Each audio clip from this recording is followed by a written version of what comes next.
पाकिस्तान से टर्की का वीज़ा अगर आपने टूरिज़म के लिए लगाना है तो ये वीडियो आपके लिए है।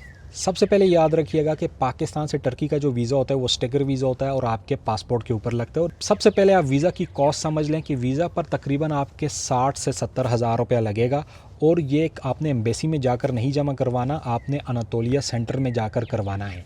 सबसे पहले आपने क्या करना है कि आपने गूगल पर जाकर अनातोलिया सेंटर देखना है कि वो कहाँ पर है। लाहौर में जो है वो जेल रोड पर अनातोलिया सेंटर है, जहाँ पर आप जाकर अपने डॉक्यूमेंट ड्रॉप कर सकते हैं।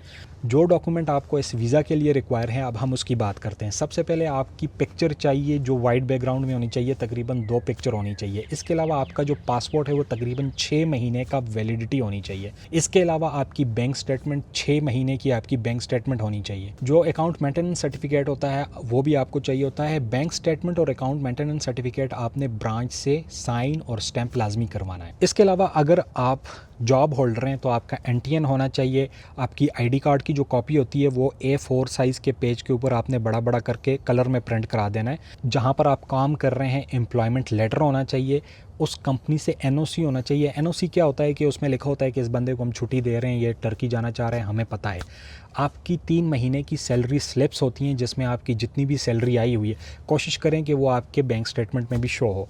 इसके अलावा कुछ चीज़ें ऐसी हैं जो रिक्वायरमेंट होती हैं लेकिन वो आपको ख़ुद से डालने की ज़रूरत नहीं है। आप अनातोलिया सेंटर से भी उसकी सर्विस ले सकते हैं। जैसे कि होटल बुकिंग हो गई, अगर आप ये booking.com से करना चाहें तो बहुत अच्छी बात है, फ्री में हो जाएगी। इसके अलावा डमी टिकट है जो आप ख़ुद लेना चाहें तो $15 की डमी टिकट है जिसके ऊपर मैंने वीडियो बनाई है।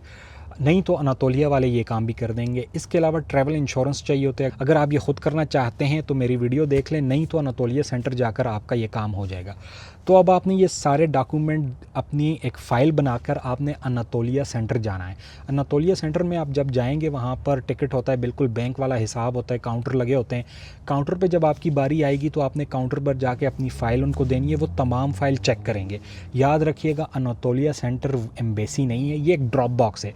ये एक एजेंट के तौर पे काम करते हैं, आपसे डॉक्यूमेंट लेकर एम्बेसी को देते हैं, इनकी अपनी कुछ फ़ीस होती है। उसके बाद आपका सारे डॉक्यूमेंट्स चेक होंगे। अगर कोई डॉक्यूमेंट कम होगा, जैसे फ़र्ज़ करें आपने डमी टिकट नहीं लगाई तो उसके वो आपसे 4-5 हज़ार रुपया लेंगे, वो लगा देंगे। अगर आपने बुकिंग नहीं की उसके भी पैसे लगा देंगे। अगर आपकी कोई फ़ोटो कॉपी नहीं है वो करके लगा देंगे। तो वो 5-6 डॉक्यूमेंट जो आपके कम हैं वो पूरे कर देंगे। उसके बाद आपको ये एक फ़ॉर्म देंगे, वो फ़ॉर्म आपने जाकर ख़ुद फिल करना है। उसमें बताया जाएगा कि क्या आपने टर्की का वीज़ा पहले लगाया है। आप कहेंगे कि हाँ लगाया है या नहीं लगाया, या लगाने की कोशिश की है नहीं लगा, तो उसमें आपने रीज़न अपने तरफ से जो आपको समझ आ रही है कि मेरा वीज़ा इस वजह से नहीं लगा।